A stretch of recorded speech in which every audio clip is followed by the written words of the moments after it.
Dengan senyum tulus, Andi mendekatinya dan berlutut, memberikan cincin perak sederhana. Dina, maukah kamu menikah denganku? Dina tertawa keras, menolak dengan nada sinis. Kamu kira aku akan menikah dengan pengemis? Pergi dari sini.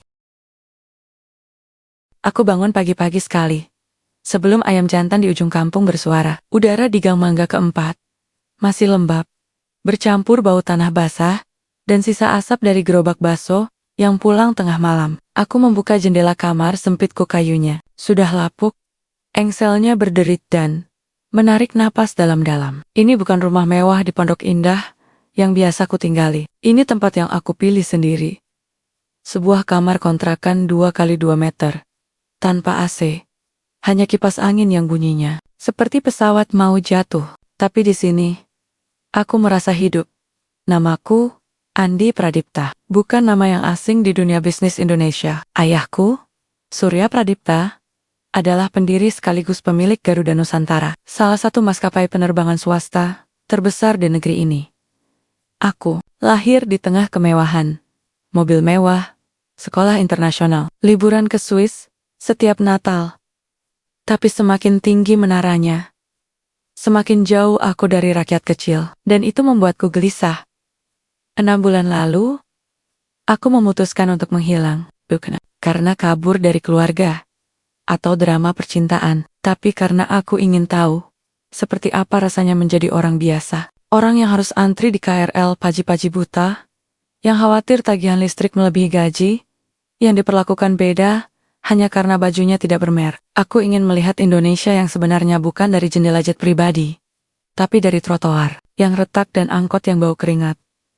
Aku menyerahkan semua identitasku, KTP, kartu kredit, bahkan jam tangan Rolex pemberian ayah. Aku menyewa kamar di kampung padat di Tangerang, bekerja sebagai relawan di panti jompo, dan kadang membantu tukang ojek mengantar barang. Aku menyebut proyek ini manusia biasa. 6 bulan hidup tanpa keistimewaan, tanpa pengakuan, tanpa kemewahan. Hanya aku, rakyat, dan hatiku. Dan hari ini adalah hari terakhir. Aku melihat kalender yang tergantung di dinding. Bolong-bolong dimakan rayap, tanggal 17 April, hari terakhir dari 6 bulan penyamaranku. Esok, aku akan kembali sebagai Andi Pradipta yang dikenal publik. Komisaris muda, pewaris kerajaan udara, figur yang disegani di rapat direksi. Tapi sebelum itu, ada satu hal yang harus kuselesaikan. Ada seseorang yang membuatku percaya bahwa kebaikan itu nyata. Seseorang yang tidak peduli penampilanku, yang pernah menolongku saat aku pura-pura pingsan di halte karena kepanasan. Dia adalah seorang pramugari Garuda Nusantara, bernama Dina Ayuni. Aku pertama kali melihatnya 2 minggu lalu, saat sedang membantu penumpang tua membawa koper di Terminal 3, Bandara Soekarno-Hatta. Aku pura-pura sebagai penumpang ekonomi yang cabin. Dina dengan seragam biru tua dan hijab rapi langsung menghampiri. Pak, butuh bantuan? Tanyanya ramah, tanpa memandang rendah penampilanku yang lusuh. Ia menuntunku ke gerbang keberangkatan, bahkan membelikanku air mineral karena ia melihat aku berkeringat. Saat itu, aku tersentuh, bukan karena kebaikannya banyak orang baik, tapi karena ia melakukannya tanpa pamrih, tanpa rekam kamera, tanpa engine viral. Ia melihat manusia, bukan status. Sejak hari itu, aku mencari tahu tentangnya. Dari obrolan dengan petugas bandara, aku tahu ia berasal dari keluarga sederhana di Cirebon. Anak pertama dari 3 bersaudara, bekerja keras untuk membantu adik-adiknya kuliah. Ia tidak sombong, tidak angkuh, meski sering dipuji karena wajahnya yang cantik. Ia tegas, profesional, tapi tetap hangat. Aku jatuh cinta, bukan pada parasnya, tapi pada hatinya. Dan hari ini, aku ingin mengatakannya, tidak sebagai Andi Pradipta yang kaya, tapi sebagai Andi yang sebenarnya. Seorang manusia biasa yang mencintai karena nilai, bukan karena gengsi. Aku berpakaian seperti biasa, kaos oblong putih yang sudah pudar, celana jeans robek di lutut, sepatu kanvas yang solnya tipis, rambutku sengaja tidak dicukur rapi, janggut tipis, tumbuh alami. Aku memasukkan satu-satunya barang berharga yang kubawa. Cincin perak sederhana hadiah dari ibuku, sebelum meninggal. Untuk wanita yang kau cintai dengan tulus, kata Nia suatu hari, aku berjalan kaki dari stasiun kereta ke bandara. Panas terik. Tapi aku tidak peduli, jantungku berdebar lebih kencang dari biasanya. Aku bukan takut ditolak. Aku cekut bahwa cinta yang tulus tidak lagi punya tempat di dunia yang terlalu sibuk menilai penampilan. Esok aku tiba di Terminal 3. Aku melihatnya. Dina sedang berdiri di dekat gerbang keberangkatan, memeriksa daftar penumpang. Ia cantik lebih dari yang kuingat, tapi yang membuatku tersenyum adalah senyumnya yang hangat saat menyapa seorang anak kecil yang menangis karena kehilangan mainannya. Aku menarik napas. Sekarang, atau tidak sama sekali. Aku mendekatinya perlahan. Beberapa orang menoleh. Ada yang mengkerni. Aku tahu apa yang mereka pikir. Pengemis masuk bandara. Tapi aku tidak mundur. Dina? Panggilku pelan. Ia menoleh. Matanya yang coklat terang menatapku. Bingung, tapi tidak kasar. Masih ramah. Ya pak, butuh bantuan. Cenit, suara lembut khas Jawa Barat. Aku menatap matanya lalu berletet. Di tengah keramaian bandara, di antara penumpang yang membawa koper mahal, dan anak-anak yang menangis, aku berlutut. Dari saku celanaku, aku mengeluarkan cincin perak itu. Aku mengangkatnya pelan. Dina Ayuni. Aku tahu ini terdengar gila. Aku bukan siapa-siapa. Aku tidak punya mobil mewah. Tidak punya rumah besar, tidak punya gelar, tapi aku punya hati, dan hatiku sudah jatuh cinta padamu sejak kau memberiku air mineral di halte itu. Aku menarik napas dalam. Maukah kamu menikah denganku? Detik itu, dunia seolah membeku. Dina terdiam. Matanya membelalak, tapi bukan karena terharu, tapi karena kaget, lalu geli. Lalu, ia tertawa. Keras. Tertawa yang menusuk telingaku lebih dalam daripada hinaan. Kamu serius, Pak? Katanya. Masih tertawa. Kamu kira aku akan menikah dengan orang seperti kamu? Lihat, kamu bahkan kelihatan kayak pengemis yang nyasar dari trotoar. Aku tidak bergerak, cincin masih terangkat. Saya serius, jawabku pelan. Serius, ia mendekat. Suaranya menurun, tapi penuh ejekan. Kamu pikir aku bodoh? Mau kau tipu? Aku dengan cincin perak murahan. Pergi sana, jangan ganggu penumpang. Kamu tidak pantas berada di tempat seperti ini. Aku masih berlutut. Tapi bukan karena takut. Aku berlutut karena cinta. Dan cinta tidak pernah meminta balasan. Beberapa orang mulai merekam. Aku melihat ponsel terangkat dari samping, dari depan. Tapi aku tidak peduli. Yang kuingat hanya wajah Dina yang dulu hangat, kini dingin dan penuh nista. Tiba-tiba, dua petugas keamanan datang. Salah satunya Rudi aku kenal. Ia pernah kubantu saat motornya mogok di jalan. Andi, Pak, ayo bangun, ini area terbatas, katanya. Malu-malu, aku bangkit perlahan. Cincinku masukkan kembali ke saku. Dina menatapku dengan dagu terangkat, seolah merasa menang. Aku menatapnya sekali lagi. Mataku tidak marah, tapi penuh penyesalan. Dina, kataku, pelan, tapi cukup keras agar yang di sekitar mendengar. Kamu baru saja menolak cinta yang tulus. Tapi suatu hari, kamu akan tahu siapa aku sebenarnya. Dan bukan karena uang atau kekuasaan, tapi karena kamu akhirnya mengerti. Jangan pernah menghakimi seseorang dari penampilannya. Aku berbalik. Berjalan pergi, tidak cepat, tidak lambat, seperti orang yang tahu ia akan kembali. Di belakang, aku mendengar Dina berkata pada rekannya, untung aku tegas. Bayangkan kalau aku terima lamaran pengemis gila itu. Aku tersenyum tipis. Belum saatnya kamu tahu, Dina. Belum saatnya. Tapi hari ini bukan akhir. Ini adalah awal dari pelajaran yang harus kau jalani. Aku keluar dari bandara, matahari menyengat. Di saku, cincin perak itu terasa hangat, dan di hati, ada keyakinan. Kebenaran selalu menemukan jalannya.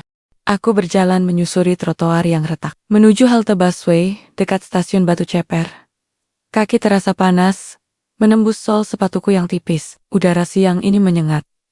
seperti pelat besi yang dipanaskan di bawah terik. Tapi, aku tidak buru-buru. Aku tidak ingin cepat sampai di kontrakan, karena di sana, aku harus menghadapi sunyi dan bayangan wajah Dina yang tertawa mengejek. Aku tidak marah. Aku sedih.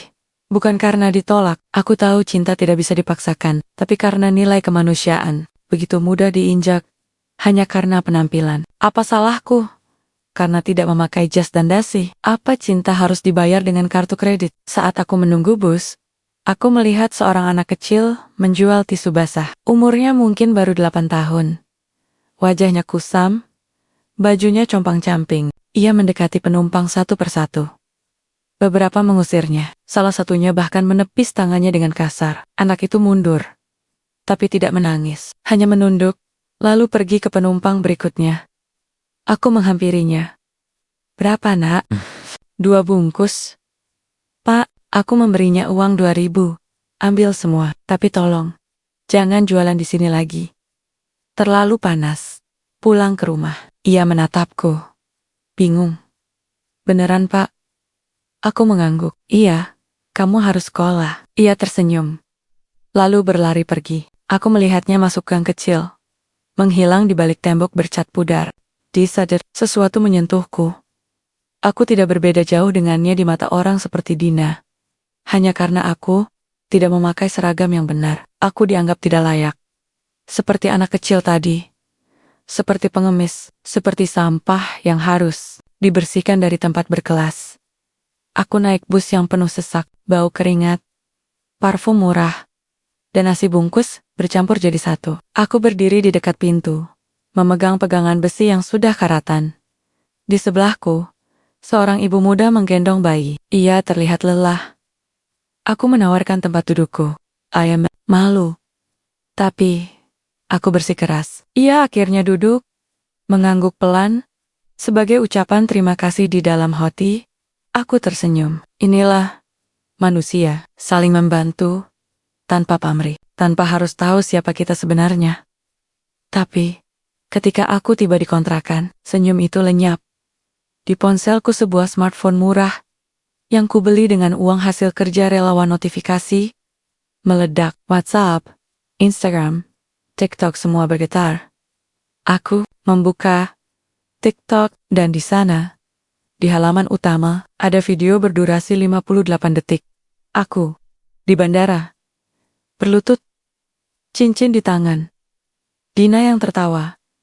Dan kalimatnya, pergi sana, kamu tidak pantas berada di tempat seperti ini. Video itu sudah ditonton lebih dari 300.000 kali dalam waktu 3 jam. Judulnya, Gembel Nekat Lamar Pramugari di Bandara Malu-Maluin Benguet. Komentar mengalir deras. WK gila nih orang. Mimpi jadi Cinderella, pramugarinya bener banget. Gak mungkin mau sama orang kaya raya, cincinnya aja kelihatan KW. Mana mungkin serius, ini beneran? Atau settingan? Tapi muka gembelnya, kayak beneran susah. Aku membaca semuanya. Tidak dengan marah, tapi dengan rasa najis di hati. Bukan karena diejek, tapi karena dunia ini sudah begitu dangkal. Cinta tulus dianggap lelucon, kemiskinan dijadikan bahan tertawaan, dan kebaikan diam-diam dianggap kebodohan. Aku menutup aplikasi, duduk di kasur tipis di lantai. Kipas angin berputar pelan, seperti detak jantung yang lelah. Lalu, handphone berdering. Nomor tak dikenal. Aku angkat Andi. Suara itu keras, galak. Ayahku. Aku menarik napas. Ya, Pak. Kamu di mana sekarang? Di kontrakan? Pak, seperti biasa. Kamu lihat video itu? Aku baru saja lihat. Kamu tahu apa yang terjadi? Media sudah mulai mengaitkanmu. Orang-orang mulai curiga, ada yang bilang kamu hilang, ada yang bilang kamu gila, dan perusahaan, reputasi Garuda Nusantara, bisa terganggu. Aku tertawa pelan. Pak, bukankah selama 6 bulan ini aku tidak pernah muncul di publik? Tidak ada yang tahu aku pergi. Dan sekarang, karena seorang pramugari menghinaku, tiba-tiba semua orang peduli. Surya diam sejenak. Lalu suaranya menurun. Kamu baik-baik saja. Aku lebih dari baik, Pak. Aku sedang belajar. Dan hari ini, aku belajar banyak. Apa yang akan kamu lakukan? Aku menatap cincin perak. di telapak tangan. Tidak sekarang, tapi suatu hari, Dena akan tahu. Bukan karena aku akan membongkar siapa aku, tapi karena dia akan merasakan apa yang kurasakan hari ini. Dihina, diremehkan, diusir hanya karena tidak kelihatan pantas. Kamu tidak ingin langsung klarifikasi. Biar semua beres, kalau aku klarifikasi sekarang, Pak. Ini bukan pelajaran. Ini balas dendam. Aku tidak ingin Dina tahu siapa aku karena takut. Aku ingin dia tahu, karena ia sadar. Ayah menghela napas. Kamu terlalu mirip ibumu, terlalu percaya pada kebaikan. Mungkin. Tapi kebaikan itu nyata. Maunya saja. Orang-orang lupa cara melihatnya. Kami berbincang sebentar lagi. Ayah akhirnya mengerti. Ia tidak memaksaku kembali lebih awal, tapi ia memperingatkan. Media sudah mulai menyelidik. Beberapa wartawan mencari tahu siapa gembel itu, dan salah satu petugas keamanan Rudy sudah mulai. Ia melihat wajahku di majalah bisnis setahun lalu. Kok mirip ya, katanya di salah satu komentar video. Aku tahu, waktu hampir habis. Tapi aku tidak takut. Malam itu, aku keluar lagi, menuju warung kopi pinggir jalan. Tempat biasa aku nongkrong dengan bapek-bapek kampung. Mereka tidak tahu siapa aku. Bagi mereka, aku hanya Andi, pemuda pendiam yang suka bantu orang. Aku memesan kopi tubruk dan pisang goreng. Sambil menunggu, aku mendengar obrolan dua pria di sebelah. Lihat tuh, gembel lamar pramugari. Gila ya, sekarang orang miskin mimpinya tinggi banget. Yang satunya tertawa. Iya, mana mungkin pramugari itu levelnya beda. Harus sama pilot atau orang kaya. Aku menyeruput kopiku. Pahit, tapi hangat. Tapi kasihan juga sih, kata yang satunya lagi. Dia lamar dengan cincin. Artinya, serius. Tapi langsung diusir. Gak punya hati kali pramugarinya. Oh, jangan bela-bela dia. Mungkin dia cuma mau viral. Atau nyari duit. Aku tidak menanggapi. Tapi di hati, aku berbisik. Anda tidak tahu siapa saya. Tapi saya tahu siapa Anda. Dan saya tahu, di balik ejekan itu, ada ketakutan. Takut jadi seperti saya. Takut tidak cukup baik. Takut diremehkan. Esok pagi, aku membuka Instagram. Video itu sudah ditonton lebih dari 2 juta kali. Era, parodi, meme, bahkan lagu remix dengan judul Gembel Lamar Aku. Dina yang ternyata memiliki akun publik ikut membagikan video itu di story-nya. Tidak dengan komentar kasar, tapi dengan emoji tertawa dan tulisan hari yang unik, tapi tetap profesional. Ia merasa dibenarkan. Ia merasa menang. Tapi, kemenangan palsu selalu berakhir dengan kehancuran. Aku menutup ponsel, lalu membuka buku harianku, buku tulis biasa. Sampulnya sudah kusam. Dengan pena biru, aku menulis. Hari ini, aku dihina di depan umum. Ditolak bukan karena hatiku, tapi karena bajuku. Tapi aku tidak kecewa. Aku malah bersyukur, karena hari ini, dunia melihat bagaimana manusia sebenarnya. Cepat menghakimi, lambat memahami. Tapi, aku percaya, suatu hari, Dina akan merasakan apa yang kurasakan. Dan di saat itulah, ia akan belajar. Karena, pelajaran terbaik datang bukan dari nasihat, tapi dari rasa malu. Aku menutup buku itu. Di luar, hujan mulai turun. Air hujan menetes dari atap bocor, jatuh ke ember plastik. Bunyinya seperti detak waktu. Waktu terus berjalan. Dan aku siap. Karena aku bukan gembel. Aku adalah Andi Pradipta. Dan dunia akan tahu. Hujan masih turun rintik-rintik. Saat aku bangun pagi, air mengalir dari atap bocor. Jatuh ke ember plastik. Dengan irama yang sama seperti detak jam dinding tua di sudut kamar. Tok, tok, seperti waktu yang tak pernah berhenti. Meski dunia seolah membeku dalam aibku. Aku duduk di tepi kasur tipis, memandang langit kelabu di balik jendela. Udara dingin menyusup lewat celah-celah tembok, tapi aku tidak merasa kedinginan. Aku merasa tenang, entah mengapa. Setelah semalam menjadi bahan ejekan seluruh negeri, aku justru merasa lebih hidup dari sebelumnya. Mungkin karena untuk pertama kalinya, Aku benar-benar dilihat bukan sebagai pewaris kerajaan udara, tapi sebagai manusia yang bisa dihina, diremehkan, dan tetap berdiri. Aku mengambil buku harianku. Halaman kemarin masih basah di pojoknya. Karena tetesan hujan, aku membaca kembali tulisanku. Pelajaran terbaik datang bukan dari nasihat, tapi dari rasa malu. Aku tersenyum tipis. Kata-kata itu bukan milikku. Itu yang dikatakan ibuku Ratna Wijaya. Sebelum ia pergi untuk selamanya 5 tahun lalu, ia bukan hanya istri dari Surya Pradipta. Bukan hanya ibu dari pewaris Garuda Nusantara. Ia adalah seorang dokter yang memilih bekerja di pedalaman selama bertahun-tahun. Ia pernah menolak tawaran wawancara majalah karena merasa tidak ada yang istimewa dari menyembuhkan orang. Aku menutup buku itu. Lalu, tanpa sadar, aku teringat pada hari pertama aku memutuskan untuk meninggalkan dunia kemewahan.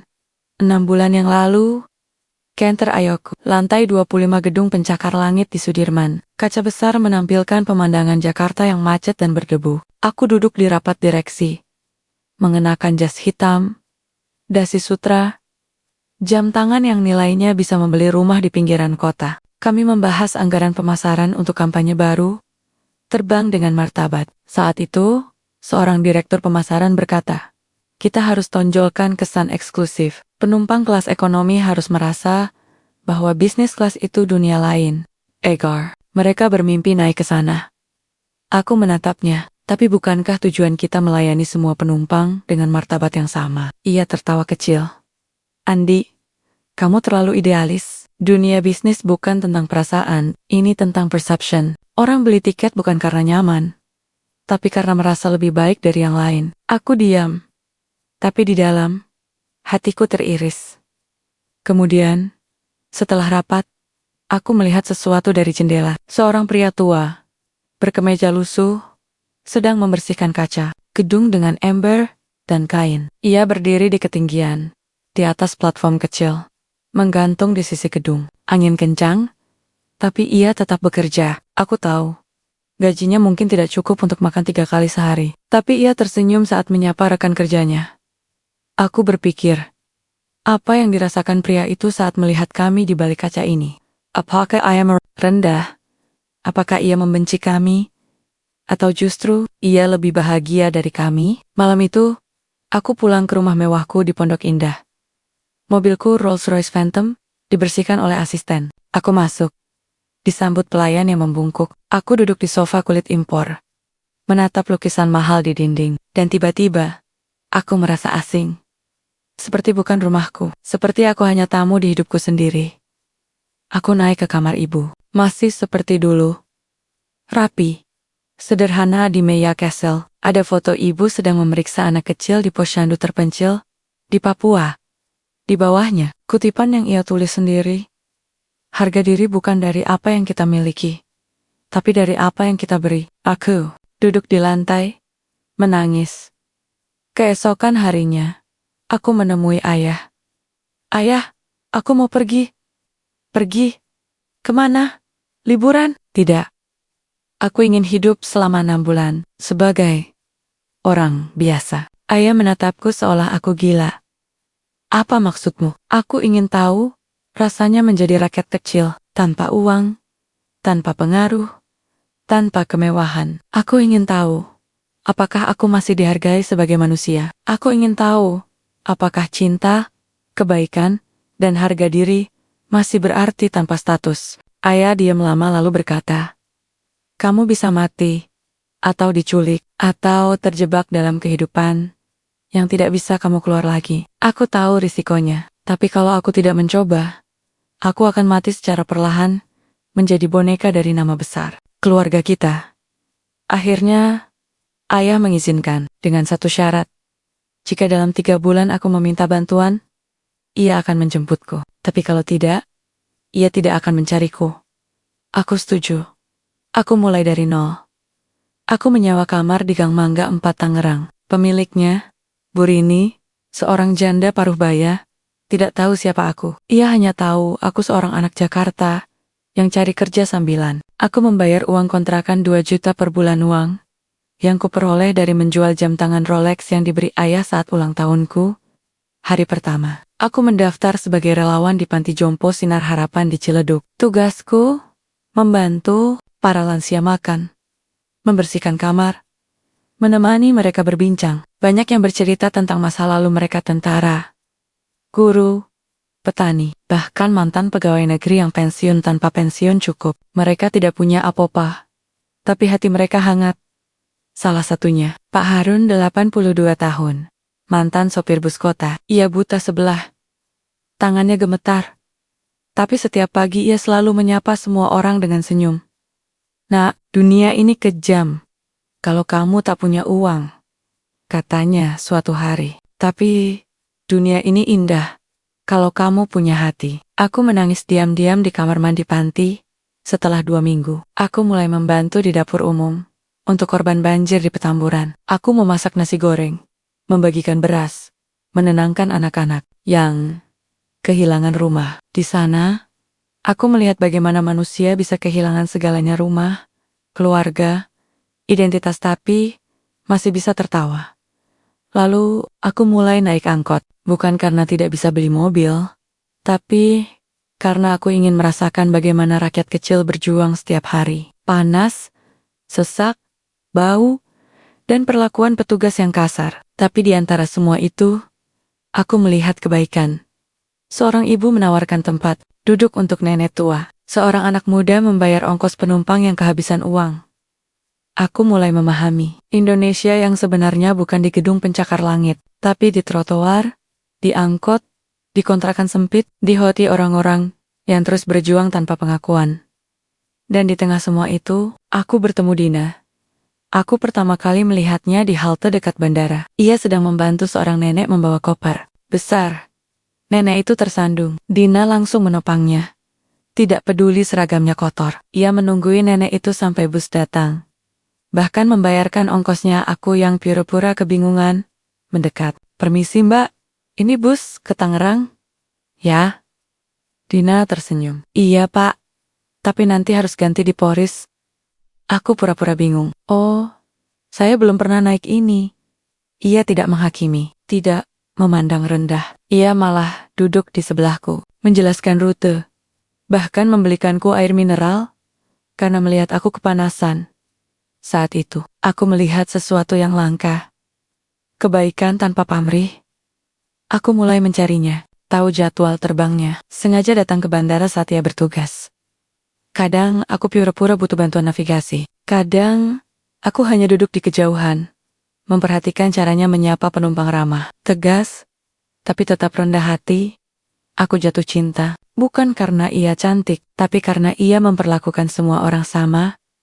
Dan ketika aku memutuskan untuk melamarnya, aku ingin melakukannya sebagai Andi, yang sebenarnya bukan sebagai anak bos, tapi sebagai manusia yang mencintai, karena nilai, bukan karena gengsi. Tapi ternyata, Dina seperti banyak orang di negeri ini telah terkontaminasi oleh budaya penampilan. Ia melihat bajuku yang lusuh, rambutku yang acak-acakan, dan langsung menyimpulkan, pengemis, tidak pantas, bahaya, padahal aku lebih dari cukup untuk memberinya kehidupan mewah. Tapi, bukan itu yang kuinginkan. Aku ingin memberinya cinta yang tulus. Dan itu ternyata lebih sulit diterima daripada uang. Hari ini, aku tidak keluar dari kamar. Aku hanya duduk, menulis di buku harian, mendengar hujan, dan merenung. Aku tidak ingin balas dendam. Aku ingin transformasi. Aku ingin Dina dan semua orang yang menertawaiku merasakan apa yang kurasakan. Diremehkan, dihina, diusir. Karena hanya dengan merasakan, seseorang bisa benar-benar mengerti. Aku tahu, video itu akan terus menyebar. Mungkin besok, media akan datang ke kontrakan ini. Mungkin Rudy, petugas keamanan itu, akan mengenali wajahku dari majalah. Mungkin Dina akan membaca komentar. Itu Andi Pradipta, anak bos Garuda Nusantara. Tapi aku tidak akan keluar sebelum waktuku tiba. Karena pelajaran yang baik butuh waktu. Dan aku punya 6 bulan. Tapi mungkin, untuk Dina, 6 detik rasa malu sudah cukup. Aku menatap cincin perak di genggamanku. Meski bersih, masih berharga. Suatu hari, aku akan memberikannya lagi. Tapi bukan untuk meminta status. untuk membangun makna.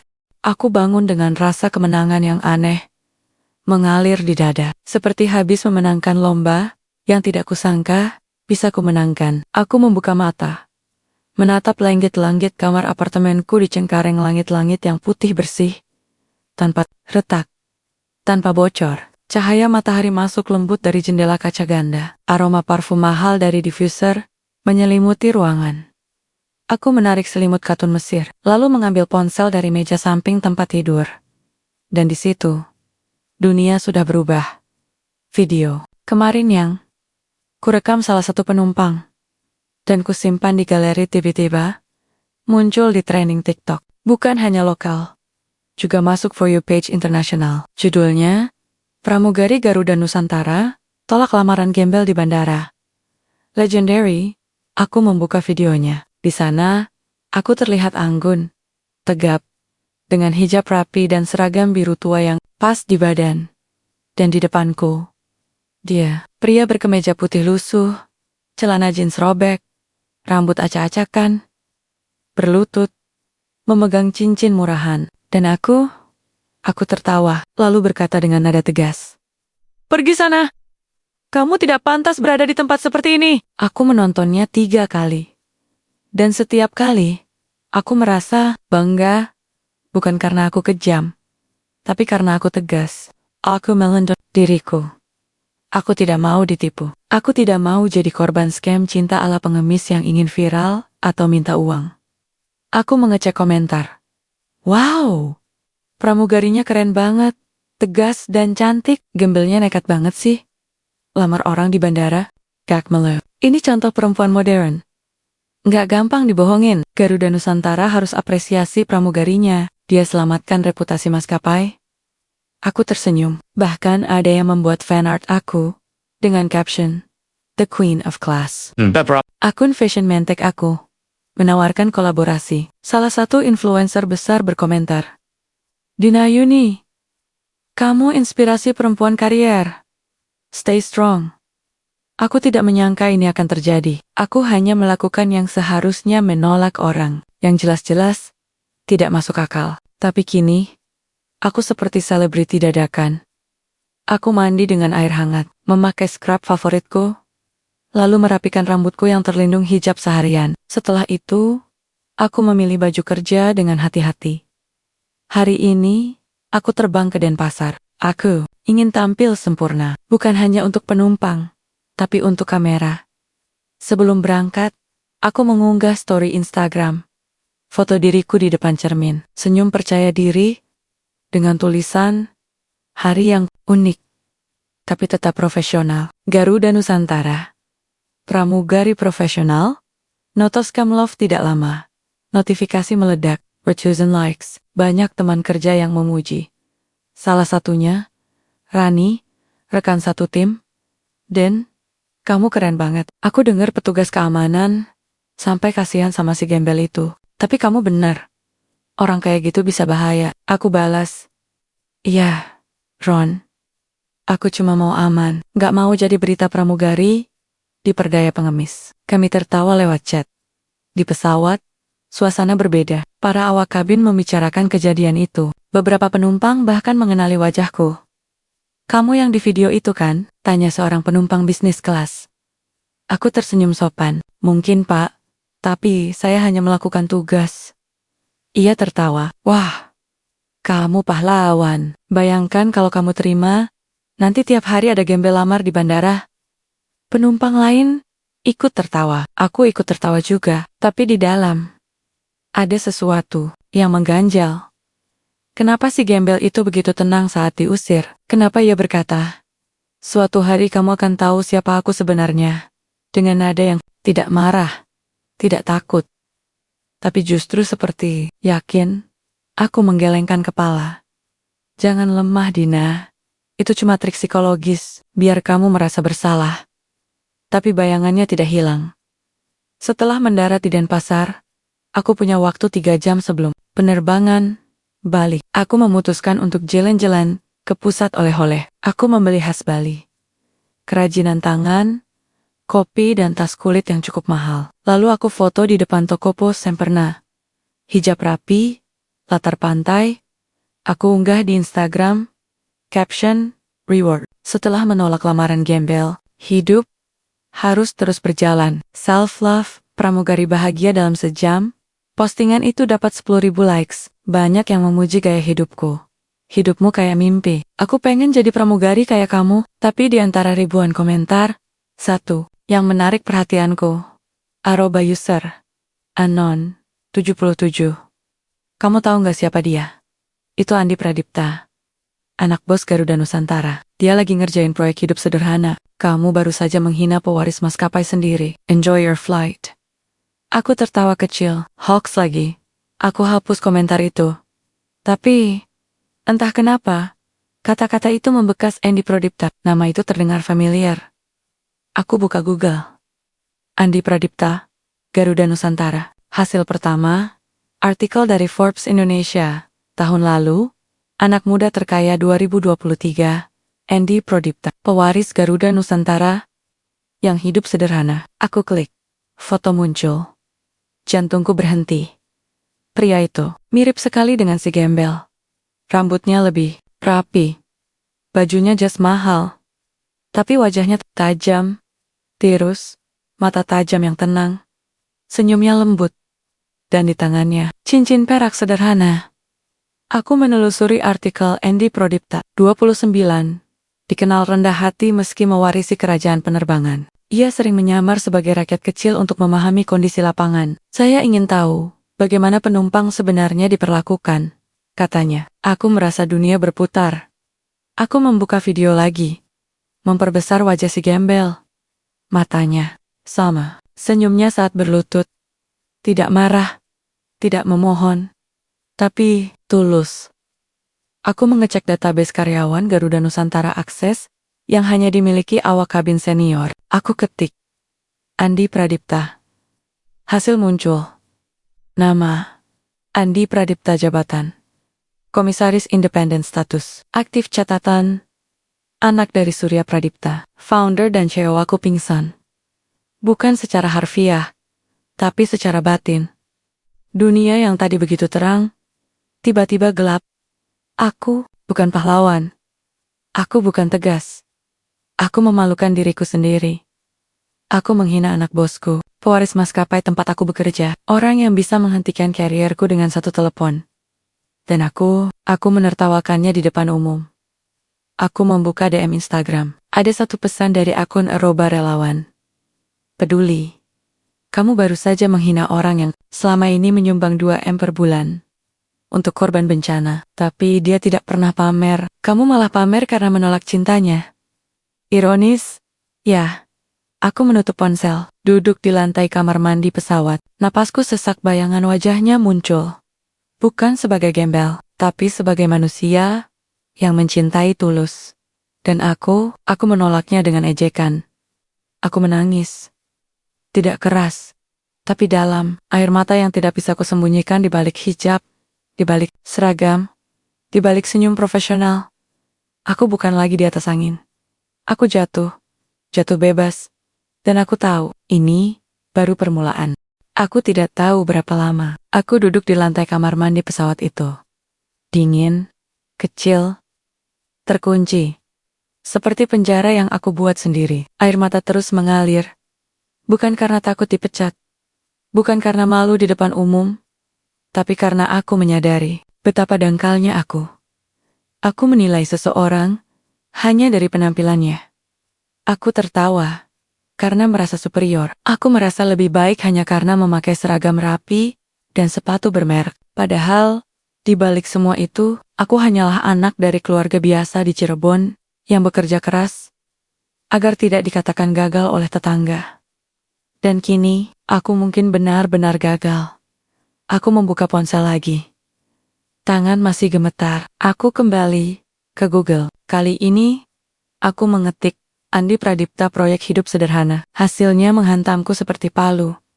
Artikel dari Tempo.co. Putra bos Garuda Nusantara hidup di kontrakan. Bekerja sebagai relawan selama 6 bulan. Tanggal 10 bulan lalu. Aku membaca. Dengan napas tertahan, Andi Pradipta, putra tunggal Surya Pradipta, dikabarkan meninggalkan kemewahan, dan hidup sebagai rakyat kecil selama setengah tahun. Ia menyewa kamar di Tangerang, bekerja sebagai relawan di panti jompo, dan bahkan pernah tertangkap kamera membantu korban banjir di Jakarta. Ini bagian dari pendidikan moral, kata sumber dekat keluarga. Foto di artikel itu meski blur menunjukkan pria yang sangat mirip dengannya.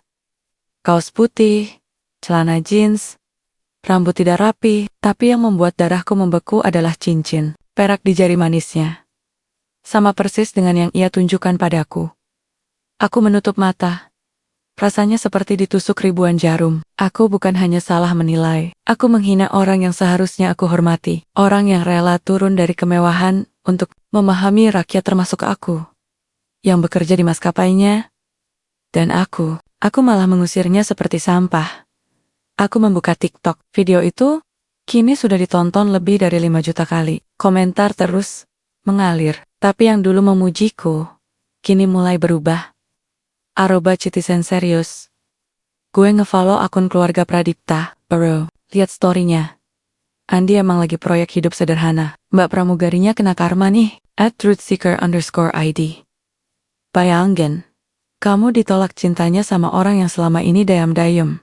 Bangun posyandu di desa, ironi banget. Aroba Aviation Insider, Garuda Nusantara, bakal investigasi ini. Jangan kaget kalau si pramugari dinonaktifkan. Aku merasa mual.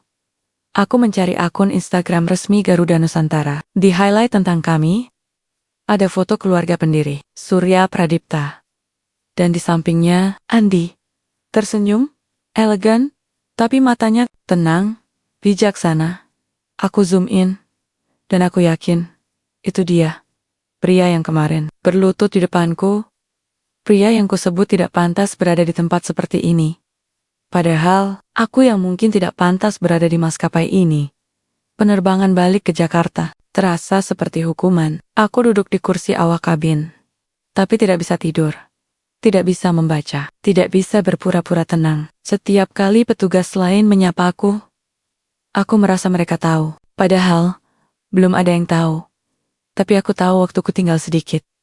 Saat pesawat mendarat, aku langsung membuka WhatsApp. Grup karyawan Garuda Crew sudah ramai. @Rudi. Security? Ada yang lihat video viral itu? Gue ngerasa si gembel mirip banget sama Andi Pradipta. @Lina. Kabin? Iya juga ya.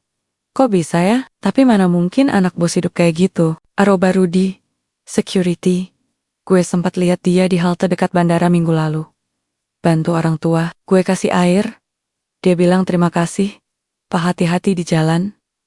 Gue gak ngerasa dia bohong, tapi pas diusir kemarin, dia bilang sesuatu aneh. Kamu akan tahu siapa aku sebenarnya. Gue merinding sekarang. Aroba Budi, Tekwe, cek database. Andi Pradipta statusnya aktif sebagai komisaris. Tapi tidak pernah muncul di kantor. Ada catatan. Proyek lapangan. 6 bulan. Tanpa publikasi. Lina. Kabin. Jadi, si gembel itu beneran dia? Terus kita malah ngetawain dia. Dan Dina? Dia nolak lamarannya? Gue gak mau bayangin. Kalau itu gue, aku menutup grup. Jantungku berdebar kencang. Mereka mulai curiga. Dan jika Rudi, petugas keamanan yang bahkan tidak kenal Andi secara pribadi bisa menyadari, berapa lama lagi sampai semua orang tahu? Aku pulang ke apartemen dengan taksi. Tidak seperti biasanya. Aku tidak memamerkan seragam. Aku menyembunyikan wajahku dengan hoodie. Aku takut ada yang mengenali. Aku takut ada yang merekam. Aku takut dunia tahu bahwa aku adalah orang yang menghina pewaris Garuda Nusantara. Di apartemen, aku langsung membuka laptop. Aku mencari semua konten tentang Andi Pradipta. Wawancara lama di CNN Indonesia. Saya percaya, kepemimpinan dimulai dari empati. Dan empati tidak bisa dipelajari di ruang rapat. Harus di jalanan. Video dokumenter pendek. Andi sedang makan nasi bungkus di trotoar. Duduk di samping pemulung. Mereka tertawa bersama. Tidak ada jarak. Tidak ada rasa superior. Dan di salah satu sudut video, ia memakai cincin perak yang sama. Aku menangis lagi. Bukan karena takut dipecat. Tapi karena aku menyadari, aku adalah orang yang paling aku benci. Aku membenci orang yang sombong, yang merendahkan yang lemah, yang menilai dari penampilan. Don Kini. Aku menjadi orang itu. Aku membuka galeri ponsel, foto-foto yang tadi aku unggah. Tas mahal, oleh-oleh Bali, senyum di depan kamera. Semua terasa palsu, seperti topeng yang akhirnya retak. Aku menghapus semua postingan tentang kejadian di bandara, tapi tidak dengan cepat. Seorang influencer sudah meng-screenshot storyku dan membagikannya dengan caption, "Dari Queen of Class ke Queen of Shame, Karma is real." Aku menutup laptop. Lalu, aku duduk di depan cermin. Aku menatap mataku sendiri. "Siapa kamu sebenarnya, Dina?" bisikku.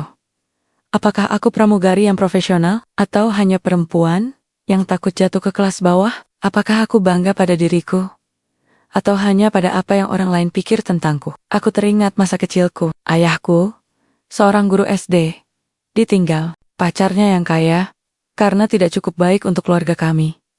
Ia tidak pernah menyalahkan siapapun, tapi aku, sebagai anaknya, merasa malu. Aku bersumpah, suatu hari nanti, aku tidak akan pernah diperlakukan seperti itu. Aku akan pantas, aku akan dihormati, aku akan naik kelas. Tapi dalam prosesnya, aku menjadi seperti orang yang dulu aku benci. Aku memilih status daripada hati, penampilan daripada nilai. Dan kini, aku dihukum oleh kebenaran. Malam itu, aku tidak bisa tidur. Aku menulis surat. Bukan untuk dikirim. Belum. Tapi untuk diriku sendiri. Kepada Andy Prodipta. Aku tidak tahu apakah kamu akan pernah membaca ini. Tapi aku harus mengatakannya. Aku menyesal. Bukan karena kamu anak bos. Tapi karena kamu manusia yang tulus. Dan aku menghina kamu seperti sampah. Aku tidak punya hak untuk menilai. Aku tidak punya hak untuk tertawa. Aku hanya punya hak untuk belajar. Dan aku siap belajar. Apapun harganya. Aku menutup buku catatan. Di luar, hujan mulai turun. Dan di dalam, sesuatu telah runtuh. Egoku. Tapi mungkin, dari reruntuhan itu, bisa tumbuh sesuatu yang lebih baik. Manusia yang sebenarnya. Hari itu, seharusnya seperti biasa.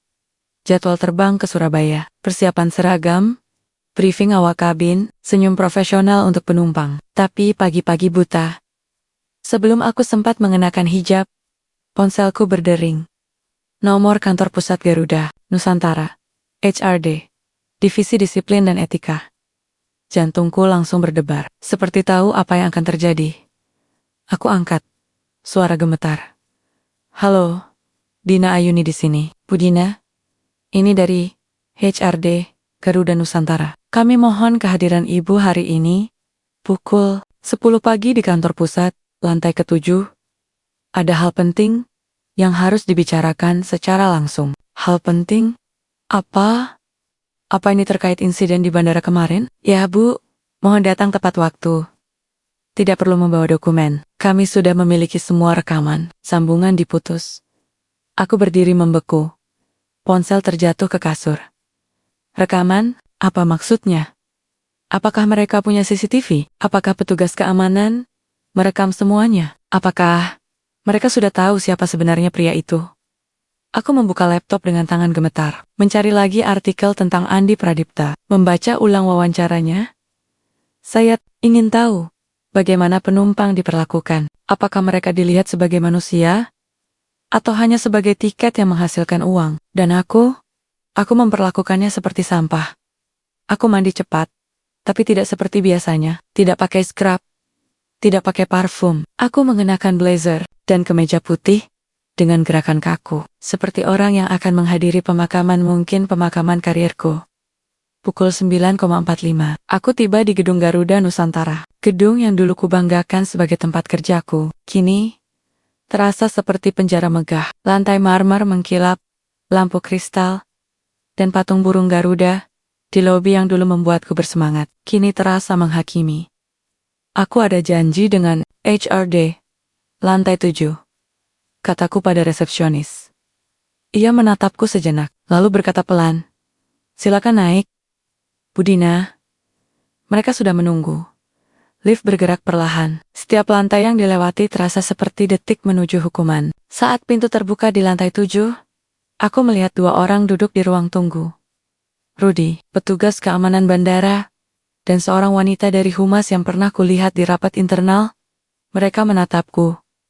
Tidak dengan marah, tapi dengan belas kasihan. Dina, kata Rudy pelan. Kami juga dipanggil. Untuk klarifikasi, aku mengangguk. Tidak bisa berkata apa-apa. Lalu, pintu ruang rapat utama terbuka. Seorang staf HRD keluar. Bu Dina, silakan masuk. Bapak Surya Pradipta sudah menunggu. Membeku. Surya Pradipta, pendiri, CO, pemilik Garuda Nusantara, dan ayah dari pria yang kuhina. Aku melangkah masuk ruangan besar.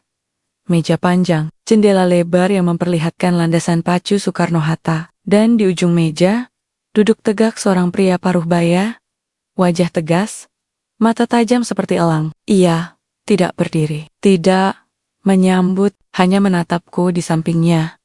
Seorang direktur SDM Dali Manusia dan kepala keamanan bandara. Silakan duduk. Bu Dina, kata Surya. Suaranya dalam, tenang, tapi menusuk. Aku duduk. Tangan berkeringat, mulut kering. Sebelum kita mulai, katanya, saya ingin menunjukkan sesuatu. Ia menekan remote, layar besar di dinding menyala, dan disitulah video yang sudah viral, tapi bukan dari ponsel penumpang. Ini rekaman CCTV bandara, kualitas tinggi, dari berbagai sudut. Aku melihat diriku, melihat Andi berlutut, melihat cincin perak, melihat aku tertawa, mendengar aku berkata, "Pergi sana. Kamu tidak pantas berada di tempat seperti ini." Dan Andi tenang berkata, "Suatu hari kamu akan tahu siapa aku sebenarnya." Video berhenti. Sunyi. Surya menatapku. Apakah Anda mengenali pria itu, Bu Dina? Aku menelan ludah. Saya baru saja tahu. Dari media. Itu, Andi Pradipta, putra Bapak. Ia mengangguk pelan. Banner. Anak saya. Selama 6 bulan terakhir, ia hidup sebagai rakyat kecil. Bukan untuk stan publik. Bukan untuk viral, tapi untuk memahami dunia yang sebenarnya. Termasuk cara karyawan saya memperlakukan orang yang tidak kelihatan penting. Aku enggan, menangis. Tapi aku tahan saya. Saya menyesal. Pak, saya tidak tahu, tapi Anda menilai. Potongnya, Anda menilai. Hanya dari penampilannya Anda menghina. Anda membiarkan petugas mengusirnya seperti penjahat. Ia adalah orang yang selama ini dayam-dayam menyumbang lebih dari 5 miliar rupiah untuk program kesehatan dan pendidikan di daerah terpencil. Ia tidak pernah pamer, ia hanya ingin membantu. Aku menunduk. Air mata mulai jatuh. Saya tidak bermaksud, Anda hanya ingin merasa aman. Ingin merasa superior, ingin membuktikan bahwa Anda lebih baik dari orang yang Anda anggap rendah. Benar, aku mengangguk. Tidak bisa bicara. Kami punya data. Lanjutnya, Anda sering mengunggah konten tentang gaya hidup mewah. Tas, sepatu, liburan, tapi gaji Anda sebagai pramugari senior hanya 18 juta per bulan. Dari mana uang untuk semua itu? Aku tercekat. Saya dapat bonus dan bantuan keluarga. Tapi Anda membanggakannya seolah Anda kaya, dan saat melihat orang miskin, Anda merasa harus membuktikan bahwa Anda bukan seperti mereka. Itu bukan profesionalisme, itu ketakutan. Aku menangis. Terisak. Saya menyesal. Pak, saya benar-benar menyesal. Saya tidak tahu. Saya tidak tahu dia. Anda tidak perlu tahu siapa dia, kata Surya, suaranya lebih lembut. Yang penting adalah, apakah Anda memperlakukan setiap manusia dengan martabat, bahkan yang tidak berkaos bagus, tidak bersepatu, mahal, tidak punya gelar? Aku mengangguk. Saya salah. Saya siap menerima hukuman, dipecat, diturunkan jabatan, apapun. Tapi tolong, beri saya kesempatan untuk memperbaiki. Surya diam lama, lalu menyerahkan sebuah amplop. Ini bukan surat pemecatan. Ini panggilan. Anak saya ingin bertemu Anda. Tapi bukan di sini. Bukan, di kantor. Di tempat yang ia sebut rumah selama 6 bulan terakhir. Aku membuka amplop. Di dalamnya, alamat, Gang Mangga 4 nomor 12, Tangerang. Dia tidak mau Anda datang sebagai pramugari. Datang sebagai Dina yang sebenarnya. Tanpa seragam, tanpa topeng, tanpa rekaman. Hanya Anda dan dia. Aku menatap Surya. Kapan? Besok pagi, pukul ke-7. Tapi saya tidak menjamin dia akan menerima permintaan maaf Anda.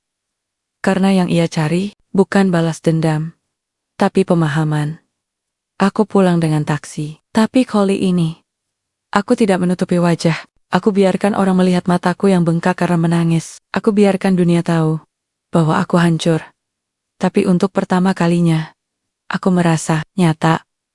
Aku bukan lagi Queen of Class. Aku bukan lagi simbol kesuksesan semu. Aku adalah Dina Ayuni, perempuan yang salah yang menyesal, dan yang ingin belajar.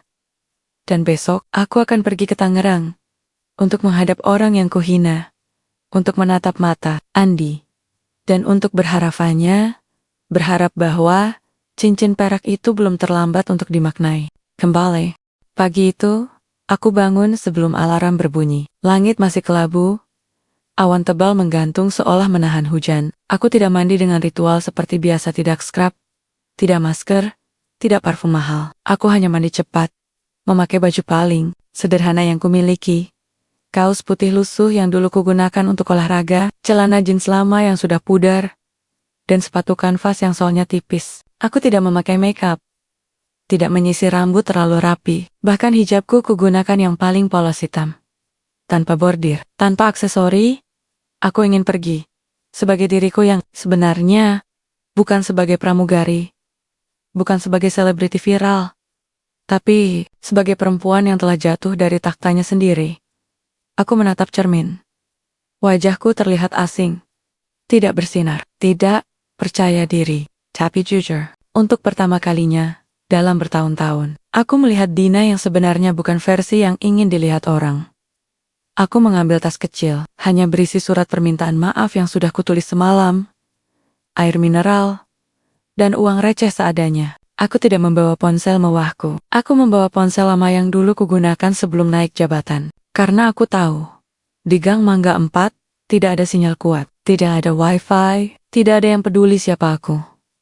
Aku keluar dari apartemen tanpa pamit ke siapapun. Tidak naik taksi, aku naik angkot. Pertama kali dalam 5 tahun, aku naik angkot. Angkotnya panas, bau keringat, rokok, dan minyak goreng bercampur jadi satu.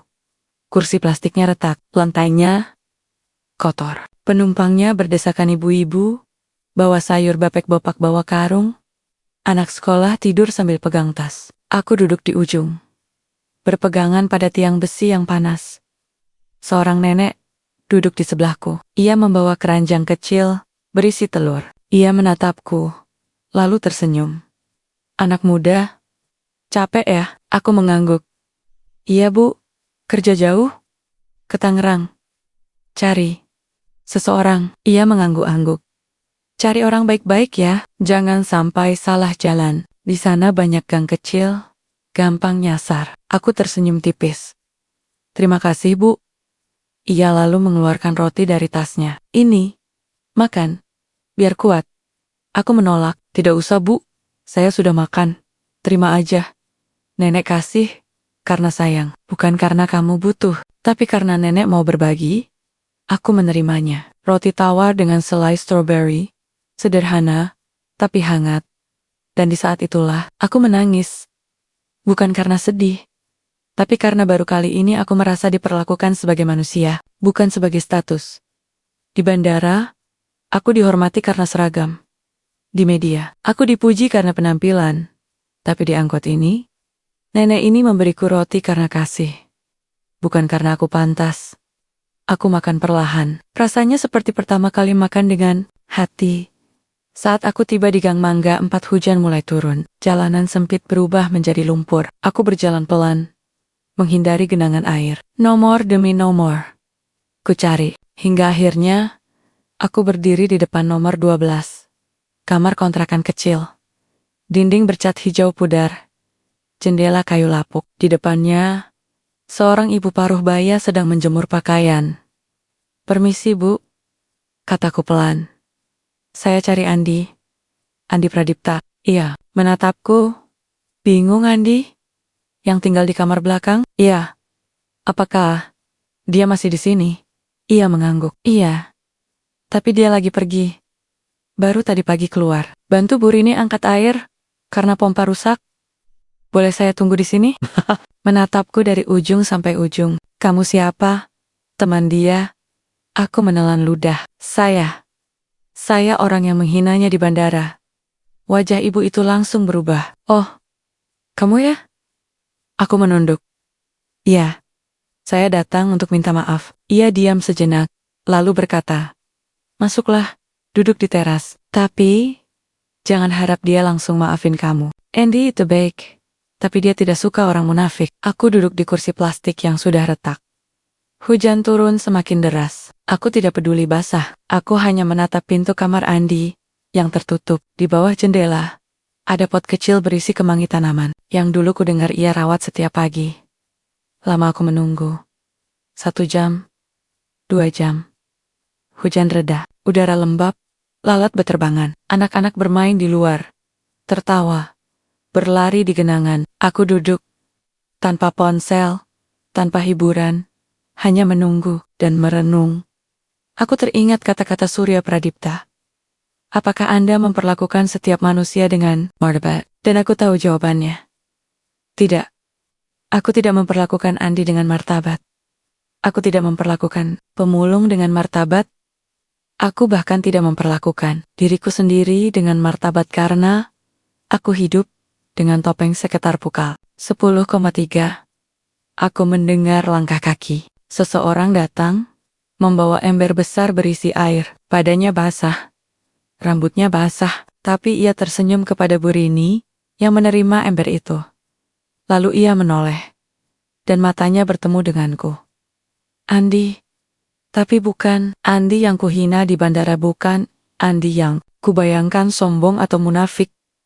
Ini Andi yang nyata, tenang, sederhana. Tapi matanya tajam, seperti bisa melihat sampai ke dasar jiwaku.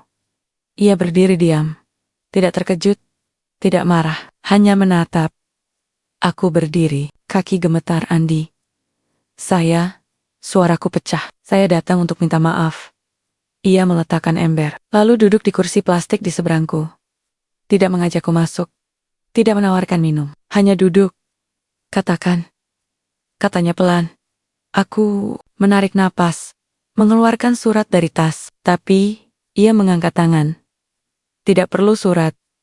Katakan langsung." Aku menatap matanya, dan untuk pertama kalinya, aku berbicara tanpa topeng. "Saya menyesal. Bukan karena kamu anak bos. Bukan karena kamu bisa memecatku, tapi karena kamu manusia yang tulus. Dan saya menghina kamu seperti sampah. Saya tertawa karena merasa superior. Saya pikir saya lebih baik hanya karena penampilan, tapi hari ini, naik angkot, basah, capek, dihiraukan. Saya merasa seperti kamu, dan saya mengerti. Saya mengerti betapa kejamnya dunia ini terhadap orang yang tidak kelihatan penting." Aku menangis. Tidak dramatis, tapi dalam, seperti air yang lama terpendam. "Saya tidak minta maaf agar kamu maafkan saya. Saya minta maaf karena saya harus minta maaf. Karena hati saya tidak akan tenang jika tidak mengatakannya langsung." Andi diam, lama. Hanya suara jangkrik dan anak-anak yang bermain di luar yang memecah sunyi. Lalu ia berkata, "Kamu tahu, Dina, selama 6 bulan ini, aku bertemu ratusan orang. Ada yang membantuku tanpa tahu siapa aku. Ada yang mengabaikanku. Tapi kamu satu-satunya yang menghina karena aku tidak kelihatan pantas." Aku menunduk. Tapi aku tidak marah. Aku sedih, karena kamu bekerja di maskapai yang seharusnya menghargai semua penumpang. Tapi kamu malah memilih nilai dari penampilan. Padahal, di balik seragam pramugari, kamu juga manusia yang rapuh, yang takut jatuh, yang ingin dihargai. Ia menatapku, dan aku mengerti itu. Aku menatapnya, bingung. "Jadi, kamu maafkan saya?" Ia menggeleng pelan. Belum. Maaf bukan sesuatu yang bisa langsung diberi. Maaf adalah sesuatu yang harus dibuktikan. Bagaimana caranya? Ia berdiri. Besok, jam 5 pagi, datang ke sini lagi. Tapi jangan sebagai pramugari yang datang untuk minta maaf. Sebagai manusia yang siap belajar. Lalu ia masuk ke kamarnya. Pintu tertutup pelan. Aku duduk kembali. Hujan mulai turun lagi. Tapi kali ini aku tersenyum. Karena untuk pertama kalinya, aku diberi kesempatan bukan karena siapa aku, tapi karena aku ingin berubah. Pukul 4,3 pagi, belum ada cahaya, hanya suara ayam jantan dari ujung gang dan deru motor ojek yang lewat. Aku sudah bangun sejak pukul keempat. Tidak pakai make up, tidak pakai wewangian, hanya kaos oblong, celana training, dan sepatu kanvas yang sengaja kubawa dari rumah, bukan sepatu kerja yang selalu menghiasi lemariku. Aku menyeduh kopi instan di dapur, minum cepat-cepat, lalu keluar apartemen tanpa pamit. Hari ini, aku tidak naik taksi. Aku tidak naik ojek. Aku berjalan kaki ke halte Transjakarta, lalu naik bus yang penuh sesak, bau keringat, dan panas. Aku ingin merasakan seperti apa hidupnya Andi selama 6 bulan terakhir. Bukan sebagai pengalaman, tapi sebagai penebusan. Saat tiba di Gang Mangga 4, langit mulai memerah. Udara lembab, embun masih menempel di daun-daun kemangi di pot depan kamar Andi. Ia sudah bangun, sedang duduk di teras, membaca buku tipis, buku tulis biasa. Sampulnya sudah kusam. Ia mengangkat kepala saat mendengar langkahku. Kamu datang, katanya, tanpa ekspresi. Aku mengangguk. Ya, saya siap. Ia menutup buku itu. Siap untuk apa? Untuk belajar, seperti yang Bapak katakan kemarin. Andi diam sejenak, lalu berdiri. Kalau begitu, kamu tidak akan pulang ke apartemenmu selama 1 minggu. Kamu akan tinggal di sini. Tidak ada AC, tidak ada air panas, tidak ada wifi cepat. Kamu akan makan seperti aku, bekerja seperti aku, dan kamu akan merasakan seperti apa rasanya menjadi orang yang tidak dilihat. Aku menelan ludah. Baik, tidak ada mundur, tidak ada drama. Kalau kamu merasa tidak sanggup, katakan sekarang. Tapi kalau kamu mulai, kamu harus selesaikan. Aku menatap matanya. Saya akan selesaikan. Ia mengganggu. Baik, selamat datang di dunia nyata. Dina, hari pertama dimulai dengan tugas yang sederhana. Mengangkat air dari sumur. Di kontrakan ini, tidak ada pompa listrik. Air harus diambil manual dengan tali dan ember. Aku mencoba, tapi tanganku lemah. Setelah 3 kali, aku hanya bisa mengisi setengah bak. Andi tidak membantuku, ia hanya duduk, menulis di buku harian. Kenapa kamu tidak bantu saya? Tanyaku, napas terengah. Karena kamu harus merasakan, bukan hanya melihat. Aku terdiam. Lanjutkan. Sampai jam 7 pagi, tanganku lecet, punggungku pegal, tapi aku tidak berhenti. Setelah itu, aku membantunya membersihkan kamar, lantai plesteran yang retak, kasur tipis, bantal kempis. Aku menyapu, mengepel dengan kain yang sudah tipis. Bau bersih yang datang bukan dari parfum mahal, tapi dari kerja keras. Siang harinya, ia membawaku ke dapur umum di Petamburan, tempat ia biasa relawan. Kepala dapur Bu Marni menyambutnya dengan hangat. Andi, kamu bawa teman? Iya Bu, ini Dina. Dia ingin belajar. Bu Marni menatapku. Belajar apa? Belajar jadi manusia yang lebih baik. Jawabku pelan. Iya, mengangguk. Kalau mau belajar, kamu harus kerja. Tidak boleh hanya lihat-lihat. Aku mengangguk, lalu mulai mencuci beras, mengiris bawang, mengaduk sup untuk 200 porsi. Tanganku terluka oleh pisau, asap kompor membakar mata. Tapi aku tidak mengeluh. Aku melihat ibu-ibu lain bekerja tanpa keluhan. Mereka tidak punya gelar, tidak punya seragam mewah, tapi mereka memberi. Sore harinya, saat kami pulang, aku melihat seorang anak kecil menjual tisu di trotoar. Umurnya mungkin 10 tahun. Ia menatapku dengan mata lesu. Aku menghampirinya. memberinya uang, tapi ia menolak. Saya tidak minta-minta, Bu. Saya jualan. Aku tersentak. Aku memberinya uang 2.000. Ambil. Tapi tolong, jangan jualan lagi. Pulang ke rumah, ia menatapku. Bingung. Beneran, Bu? Aku mengangguk. Ia tersenyum, lalu pergi. Aku teringat Andi. Ia pernah melakukan hal yang sama. Dan aku, dulu, aku hanya lewat, tidak peduli. Malam itu, aku tidur di lantai kamar Andia memberiku tikar tipis dan bantal kecil. Tidak ada selimut tebal. Tidak ada bantal bulu. Hanya tikar dan suara jangkrik. Aku tidak bisa tidur. Bukan karena tidak nyaman, tapi karena pikiran. Aku menulis di buku catatan kecil. Hari ini, aku belajar bahwa harga diri tidak diukur dari gaji atau penampilan, tapi dari tindakan. Dari cara kita memperlakukan orang yang tidak bisa memberi apa-apa. Hari kedua, aku diajak ke panti jompo Sinar Harapan. Di sana, aku bertemu Pak Harun lansia buta sebelah yang pernah bicara pada Andi tentang harga diri. Saat melihat Andi, ia langsung tersenyum. Andi, kamu datang. Bawa teman? Iya, Pak. Ini Dina. Dia ingin menemani Bapak hari ini. Aku duduk di sampingnya. Awalnya, aku canggung. Tidak tahu harus bicara apa, tapi lama-lama, ia bercerita tentang masa mudanya sebagai sopir bus, tentang istrinya yang sudah meninggal, tentang anak-anaknya yang jarang menjenguk. Saya tidak marah, katanya. Saya hanya sedih. Kadang, saya merasa seperti beban, tapi kalau Andi datang, saya merasa masih penting. Aku menatap Andi dari kejauhan. Ia sedang membantu petugas membersihkan kamar. Tidak sombong, tidak mencari perhatian, hanya bekerja. Aku menangis di depan Pak Harun. Saya dulu menghina orang seperti Anda, bisikku. Saya pikir saya lebih baik. Tapi ternyata, saya yang paling rapuh. Ia menepuk tanganku. Sudah, Nak. Yang penting kamu sadar. Dan sekarang, kamu di sini. Itu artinya, kamu masih punya hati. Hari ketiga, hingga kelima, aku terus mengikuti Andi. Naik angkot, membantu korban banjir, mengajar anak-anak di posyandu, mendengarkan cerita para pemulung.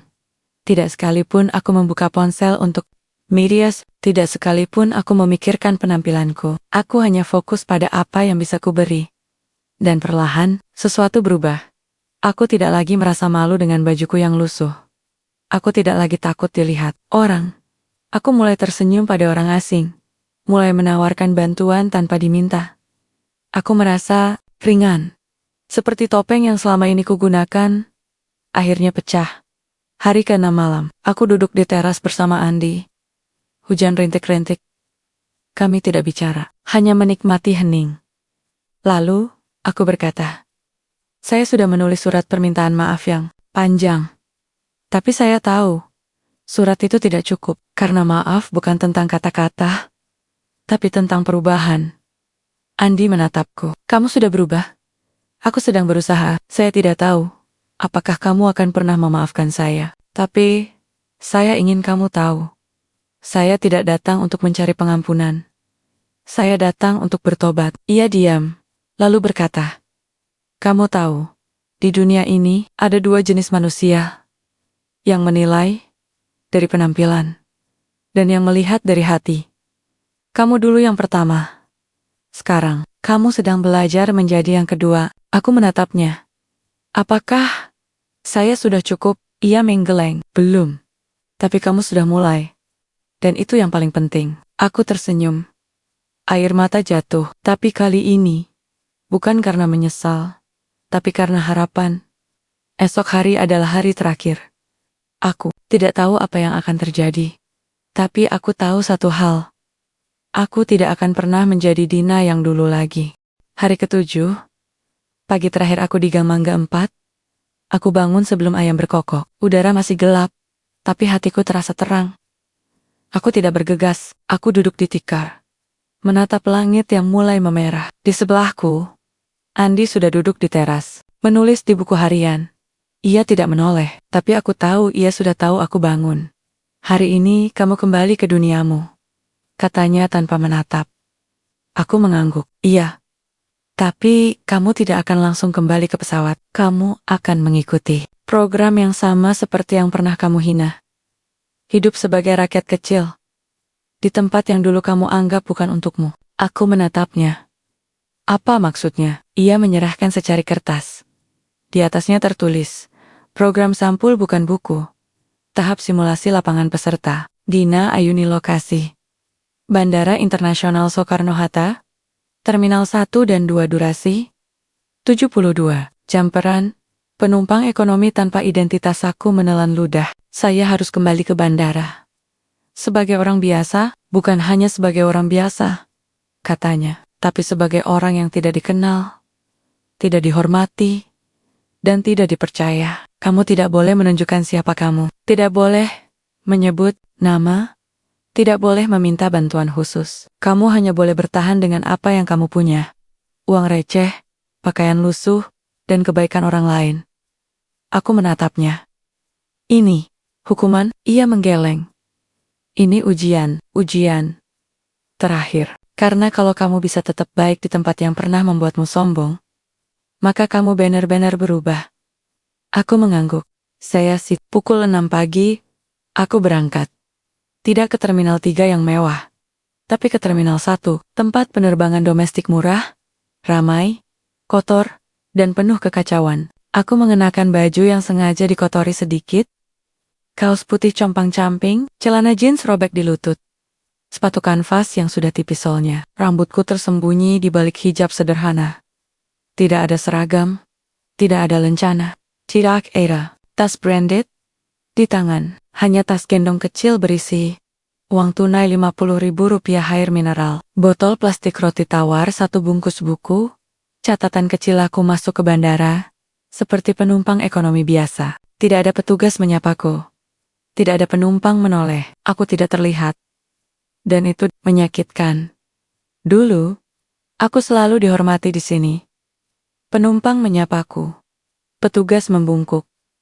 Anak-anak meminta foto. Kini, aku seperti bayangan.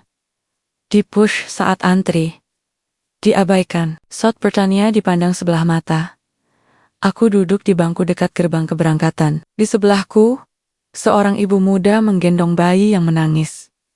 Ia terlihat lelah. Aku menawarkan air mineralku. Ia menolak. Tidak usah, Bu. Nanti Anda kehausan. Aku tersenyum. Saya punya cadangan. Minum saja. Ia akhirnya menerima. Terima kasih. Jarang ada yang baik seperti ini. Aku ingin menangis. Dulu, aku yang menolak bantuan orang seperti dia. Kini, aku yang menjadi orang yang memberi. Hari pertama berlalu. Aku tidak naik pesawat. Aku hanya berjalan-jalan. Kemari, merasakan. Melihat bagaimana petugas keamanan mengusir pemulung. Melihat bagaimana penumpang kelas ekonomi diperlakukan seperti beban. Melihat bagaimana anak-anak kecil menjual tisu dan ditendang keluar. Malam itu, aku tidur di ruang tunggu umum. Lantai dingin, suara orang bersin, pai meninges, pasangan bertengkar. Aku membungkus diri dengan jaket tipis. Tidak bisa tidur, tapi aku belajar. Ini adalah kenyataan bagi jutaan orang setiap hari. Hari kedua, aku mencoba naik pesawat. Tiket ekonomi Jakarta-Yogyakarta, kelas termurah. Aku antre di loket. Petugas menatapku seolah aku penipu. Tiket berapa? 1, Bu, ke Jogja. Ia mengetik, lalu menyebut harga. Aku memberi uang pas. Ia menatapku. Kartu identitas? Aku menggeleng. Tidak bawa. Ia mendenges. Nanti di pintu masuk, kamu bisa kena random check. Kalau tidak ada KTP, bisa ditahan. Aku mengangguk. Saya mengerti. Saat masuk ke gerbang, benar saja. Aku dipanggil petugas keamanan. Bu, identitas? Aku menggeleng. Lupa bawa. Ia menatapku tajam. Anda sering ke sini? Tidak. Pertama kali. Ia mencatat sesuatu di buku. Harap menunggu. Kami akan lakukan pemeriksaan lebih lanjut. Aku duduk di bangku pemeriksaan. Orang-orang menatap. Ada yang mengambil foto. Ada yang tertawa. Kayaknya mau selundupan narkoba, bisik seorang pria. Atau pengemis yang pura-pura mau terbang. sahut yang lain. Aku diam, tidak membela diri. Karena aku tahu, dulu, aku pernah bersikap seperti mereka. Setelah 45 menit, aku dibebaskan. Tapi dengan peringatan jangan Yulanji. Bandara bukan tempat main-main. Aku masuk ke pesawat, duduk di baris paling belakang. Kursi sempit.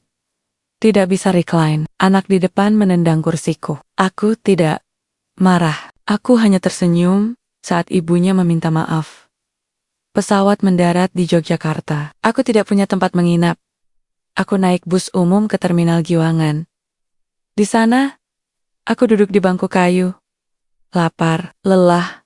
Aku makan roti tawar terakhirku. Malam itu, hujan, turun deras. Aku mencari tempat berteduh. Tapi semua tempat penuh.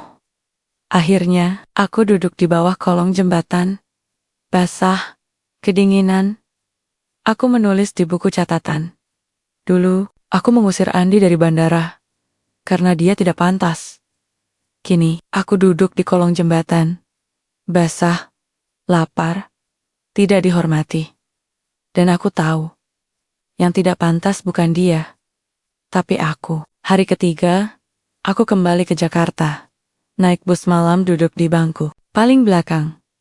Penumpang di sebelahku bau alkohol. Ia menawarkan rokok. Aku menolak dengan sopan. Ia tertawa. Wah, sok suci lu. Aku diam, tapi tidak merasa direndahkan.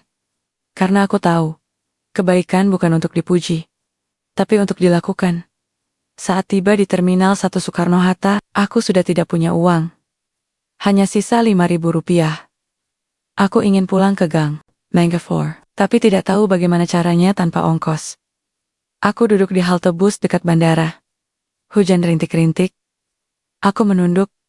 Lelah, lapar, basah. Lalu, seseorang berhenti di depanku, sepatu kanvas, kaos putih lusuh.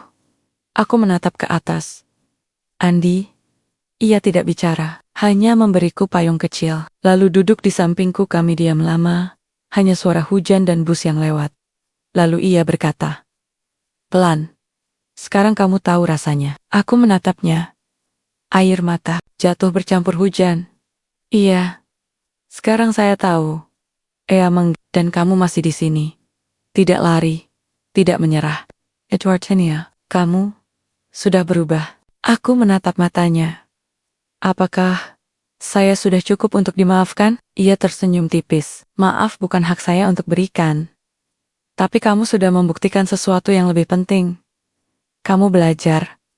Dan itu sudah cukup untuk hari ini. Ayah berdiri. Ayo, besok kamu akan kembali ke duniamu. Tapi jangan jadi Dina yang dulu. Jadilah Dina yang sekarang. Yang tahu arti harga diri sebenarnya. Aku mengangguk. Lalu berdiri. Berjalan di sampingnya. Tidak sebagai pramugari. Tidak sebagai selebriti. Tapi sebagai manusia yang telah jatuh dan bangkit dengan hati yang lebih utuh. Pagi itu, aku bangun dengan perasaan yang berbeda. Bukan karena matahari bersinar terang. Bukan karena aku akan kembali ke apartemen, ke dunia yang nyaman. Tapi karena untuk pertama kalinya, aku merasa utuh. Aku tidak lagi membagi diriku menjadi dua denasi pramugari. Glamour dan Dina yang rapuh, takut dan sombong. Kini, aku hanya Dina. Perempuan yang pernah salah, jatuh, dan belajar berjalan lagi dengan hati yang lebih ringan. Andi tidak bicara banyak pagi itu. Ia hanya menyerahkan sebuah amplop. Ini untukmu, bukan nanti. Aku membukanya. Setelah ia pergi ke pasar, di dalamnya ada tiket pesawat kelas ekonomi ke Jakarta dan surat pendek. Besok, pukul 10 pagi, kantor pusat Garuda Nusantara, lantai 25. Kamu akan diundang ke rapat direksi. Bukan sebagai terdakwa, tapi sebagai calon koordinator program baru. Program yang lahir dari kejadian ini. Namanya, Sampul Bukan Buku. Jika kamu datang, itu artinya kamu siap melanjutkan perjalanan. Jika tidak, aku mengerti. Andi, aku menatap surat itu lama, lalu tersenyum. Bukan karena aku diberi jabatan, tapi karena aku diberi kepercayaan. Pukul 9.45 pagi, aku tiba di gedung Garuda Nusantara. Kali ini, aku tidak gemetar. Tidak takut. Aku mengenakan baju sederhana kaos putih, celana hitam, sepatu canvas, tapi kepala tegak. Resepsionis menatapku. Heran. Aku punya janji. Dina Ayuni. Iya ya, daftar. Matanya membelalak. Lantai 25 rapat direksi. Silahkan. Naik. Lift. Bergerak pelan. Aku menatap bayanganku di cermin lift. Tidak ada makeup. Tidak ada hijab berkelas. Tapi matanya bersinar. Karena kali ini, aku tidak berusaha menyenangkan siapapun. Aku hanya ingin menjadi diriku. Pintu terbuka. Di luar, bukan hanya staf HRD yang menunggu. Tapi, Andi, berdiri di depan pintu ruang rapat, mengenakan kemeja putih sederhana, tanpa dasi, ia tersenyum. Tidak sinis, tidak mengejek, tapi tulus. Kamu datang, katanya. Aku mengangguk. Aku siap, kami masuk bersama. Di dalam, ruang rapat megah, meja panjang, layar besar, dan duduk di ujung meja Surya Pradipta. Ia menatapku, lalu mengangguk pelan. Silakan duduk Bu Dina. Aku duduk di samping Andi. Jantung berdebar. Tapi bukan karena takut. Karena tanggung jawab. Andi berdiri. Semua mata tertuju padanya. Terima kasih sudah hadir. Katanya, suara tenang tapi kuat. Hari ini, saya ingin mengumumkan peluncuran resmi program Sampul Bukan Buku. Sebuah inisiatif nasional untuk melawan diskriminasi, berbasis penampilan, status sosial, dan kelas ekonomi, di lingkungan penerbangan, dan layanan publik. Layar menyala. Video pendek diputar. Rekaman viral insiden bandara. Wajahku yang tertawa. Andi yang diusir. Lalu, potongan wawancara dengan pemulung, penumpang ekonomi, petugas kebersihan, suara mereka. Kami juga manusia. Dan akhirnya, rekaman. Dina aku saat membantu di dapur umum. Di panti jompo, di kolong jembatan, aku menunduk. Tapi tidak malu. Karena kini, itu bukan aib. Itu bukti perubahan. Andi melanjutkan. Program ini bukan tentang memaafkan, tapi tentang belajar. Setiap karyawan Garuda Nusantara akan menjalani simulasi, hidup selama 1 minggu sebagai rakyat kecil. Tidak ada identitas, tidak ada keistimewaan, hanya empati. Ia menatapku. Dan koordinator pertama program ini adalah Dina Ayuni, bukan karena belas kasihan, tapi karena ia telah membuktikan bahwa manusia bisa berubah, bahwa kesalahan bukan akhir, tapi awal dari pertobatan. Ruangan hening. Lalu, satu persatu, direktur mulai bertepuk tangan. Pelan, lalu semakin kuat. Bahkan Surya ikut bertepuk tangan. Aku berdiri, tidak untuk membalas tepuk tangan, tapi untuk berbicara. Terima kasih. Suaraku gemetar. Tapi jelas, saya tidak datang ke sini untuk meminta maaf lagi. Saya sudah meminta maaf kepada Andi, kepada diri saya, kepada semua orang yang pernah saya remehkan. Tapi maaf, tanpa perubahan, adalah omong kosong. Aku menarik napas. Saya dulu menilai orang dari penampilan. Saya pikir, martabat datang dari seragam, dari gaji, dari tas branded. Tapi selama 1 minggu terakhir, saya belajar bahwa martabat sejati datang dari hati. Dari cara kita memperlakukan orang yang tidak bisa memberi apa-apa. Aku menatap Andi. Saya menghina Anda, tapi Anda tidak membalas dengan dendam. Anda membalas dengan pelajaran. Dan untuk itu, saya berterima kasih. Aku menatap semua yang hadir. Program ini bukan hanya untuk Garuda Nusantara, tapi untuk Indonesia. Karena di negeri ini, masih terlalu banyak yang dihakimi sebelum dikenal. Masih terlalu banyak yang diremehkan, karena tidak kelihatan pantas. Saya dulu salah satu dari mereka yang melakukan itu. Tapi mulai hari ini, saya akan menjadi bagian dari perubahan. Tepuk tangan meledak, lebih kuat dari sebelumnya. Beberapa petugas menangis. Beberapa direktur mengangguk, penuh rasa hormat. Seminggu kemudian, program Sampul Bukan Buku diluncurkan secara nasional. Media memberitakan, netizen memuji, Bahkan pemerintah menyatakan dukungan untuk diadopsi di instansi publik. Aku tidak menjadi viral lagi, tapi aku menjadi contoh. Dan suatu sore, saat aku sedang meninjau pelatihan pertama di Tangerang, Andi datang. Ia tidak bicara banyak, hanya menyerahkan sesuatu. Cincin perak itu. Ini milik ibuku, katanya. Dulu, aku ingin memberikannya padamu sebagai lamaran. Tapi bukan karena aku ingin kamu jadi milikku, tapi karena aku ingin kamu tahu, cinta sejati tidak butuh kemewahan. Hanya kejujuran. Aku menatapnya. Dan sekarang, aku tidak melamar. Aku hanya ingin kamu tahu. Kamu sudah cukup. Bukan karena kamu cantik. Bukan karena kamu pramugari. Tapi karena kamu berani jatuh dan berani bangkit. Aku tidak menerima cincin itu. Belum. Tapi aku berkata pelan. Suatu hari nanti, jika kamu melamarku lagi, aku akan menerimanya. Bukan sebagai jalan keluar dari aib, tapi sebagai awal dari hidup yang sebenarnya. Ia mengangguk, lalu pergi. Berjalan menyusuri gang sempit, menyapa anak-anak yang bermain. Aku menatap punggungnya, lalu menatap langit. Dan untuk pertama kalinya, aku merasa aku bukan korban. Bukan pahlawan, bukan selebriti. Aku hanya manusia yang belajar, yang berubah, yang akhirnya tahu. Jangan pernah menilai buku dari sampulnya karena kedeng. Di balik sampul yang lusuh, ada cerita yang bisa mengubah dunia.